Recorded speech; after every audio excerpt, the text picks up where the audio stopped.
Hey guys, welcome back to Wentworth Life, the channel that talks everything Wentworth. Now, you know the score by now, guys. If this is your first visit here, then don't forget to hit that subscribe button. So in today's video, I am going to be reviewing Wentworth, Season 1, Episode 3, The Girl Who Waited. Now, this is one hell of an episode in my opinion. This episode features a lot of Frankie's backstory, and boy, is it a backstory and a half. When the episode begins, straight away we are thrown into the flashback of what sent Frankie into prison. Now Frankie, she was part of this reality cooking TV show that they were in the middle of shooting, and the guy in charge, the host, Mike Panisi, he starts mocking Frankie's dish, like he really goes to town on her. Now, this causes Frankie to completely lose control of her anger and she ends up punching him to the ground. Frankie then picks up a saucepan of boiling hot oil and throws it all over Mike, like burning his face, his arms, and yeah, it looks painful. This is also the first episode where we get to see the laundry for the first time. Now, Jax is running the steam press because that's the job that the top dog does. Jax assigns the jobs to the women in the laundry and throughout the prison, I'm assuming. Now, they're not allowed to swap, otherwise Jax gets angry. Doreen starts having problems with her sewing machine and Bea tries to fix it, even though Doreen is like, no, we cannot just swap jobs like this. Jax then comes down and tries to get Bea to use the steam press, but she also reminds Bea that she is in charge of where everyone is stationed. Now, when Bea refuses to go on the steam press, Jax starts to get mad. Luckily, Frankie arrives in the laundry just in time to defuse the situation when she cracks a few jokes. Now, this is really interesting because Frankie pretty much saves Bea from a possible dangerous situation. But as we all know, Jax ends up forcing Bea to burn Frankie's hand later on in this episode. Governor Erica Davidson calls Frankie to her office because Alan Doyle, Frankie's dad, has been calling the prison because he really wants to see her. Frankie doesn't want to see her dad, not under any circumstances, and her dad pretty much corners Erica in the car park, pleading with her to see his daughter. Eventually, Frankie does agree to see her dad, and this is actually some of the best acting I've ever seen with Nicole De Silva, who plays Frankie. So Frankie and her dad, they have a box to visit due to the fact that the officers think that Frankie may try and kill her dad. We learn that Frankie's dad left her when she was just a little girl with a very abusive mother. A mother who used to burn cigarettes into Frankie's body, which is just disgusting. Frankie eventually ends up in the care system, and while she was there, she would often wait by her bedroom window in the care home every night, waiting for her dad to come and get her, until eventually she stopped waiting. It's such a heartbreaking story to listen to, and you really do feel every word of pain as Frankie is telling this story. In this episode, we learn a little bit more about the wet cells when Erica goes up to visit Tony, who's been put in one of the wet cells after being caught on drugs in the last episode. Now, when Erica looks in through the cell door window, Tony tries to choke herself with a bread roll, which is quite disturbing to watch. Erica ends up calling Fletcher to open the door, and then Tony ends up puking all over Erica. I do have one question about this scene. Why doesn't Erica have her own set of keys for the prison? Like, surely she would have some in the case of an emergency?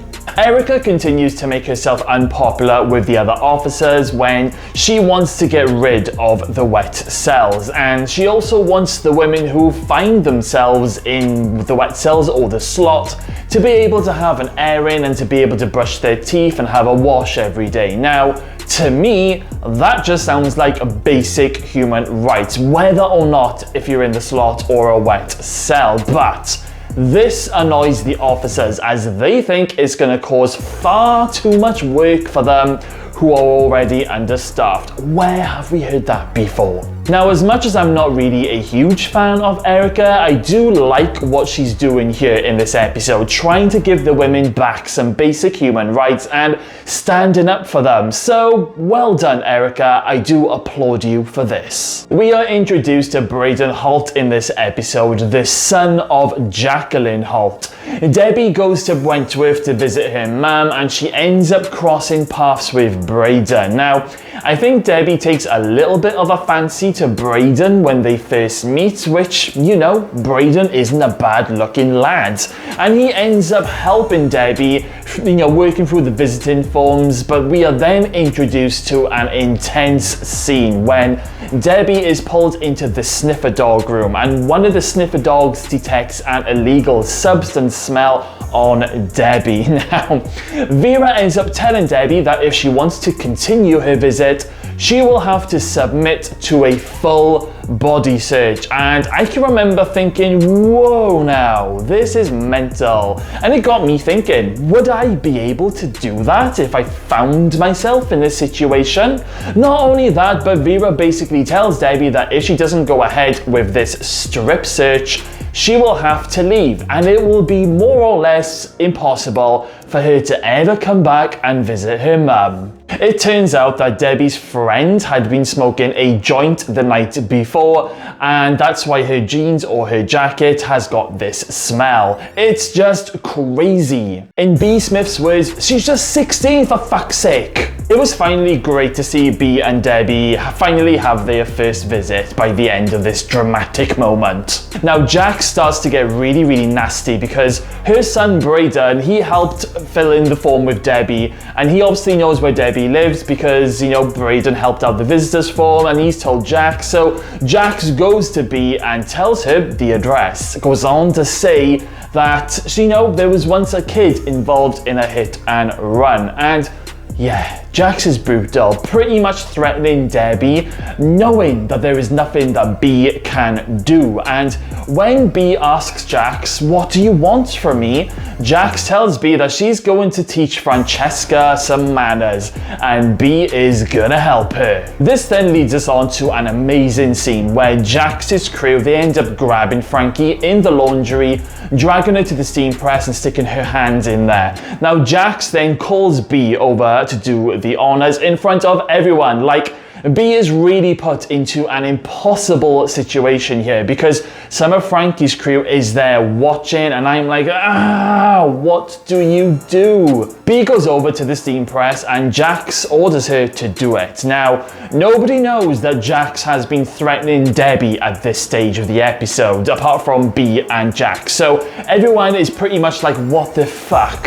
Frankie is shaking her head at B, but then B raises her hand really slowly up towards the steam press handle, and then Jax grabs B's hand and pulls it down on the steam press and pulls it down onto Frankie's hand. So it's not really B who ends up burning Frankie's hand, it's actually Jax, but would B have actually done it herself? Who knows? It's not looking very good for B though at the moment. Boomer is pissed off and she goes to attack B, but Liz manages to calm her down.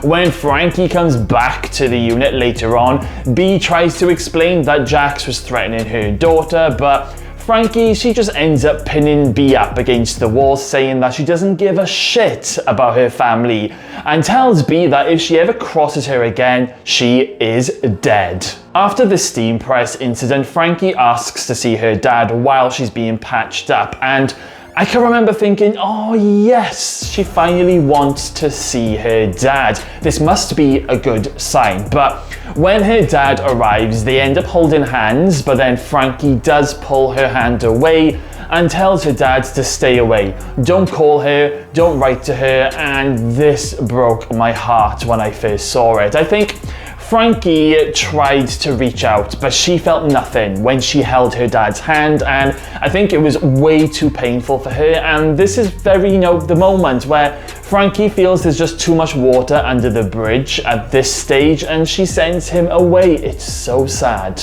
Before I wrap up this episode, I do want to go back to Erica Davidson just for a moment, because Even though she starts canvassing to get rid of these wet cells in this episode, which I applaud her for, there is a bit of a dark moment with Erica when she goes to visit Tony to talk about the drugs. Now, Tony admits that it was the teacher who supplied her, but Erica then pretty much threatens her, saying that if she tells anyone this story, then she will never get out of the wet cell. So Erica pretty much forces Tony to make up a story of where she found the drugs. And I was like, whoa, Erica, you've got this dark side to you that I'm not a fan of. She's obviously doing this to save her own skin because it was Erica who installed the teacher in the first place, but honestly, I can remember being quite shocked when I first saw this scene. I can only echo of what I said in my previous video.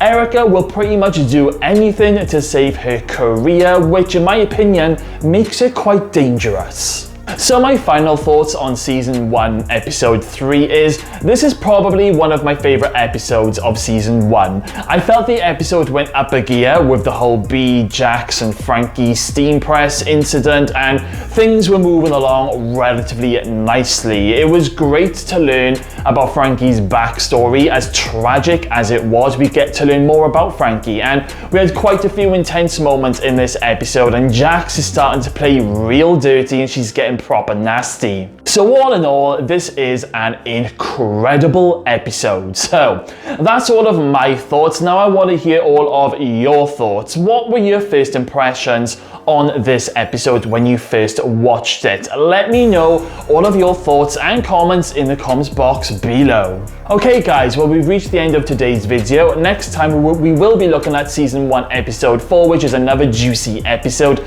dedicated to Liz, so make sure you've hit that subscribe button for that notification. Okie dokie guys, well, thank you all for watching, stay safe out there, and I will see you all again very soon.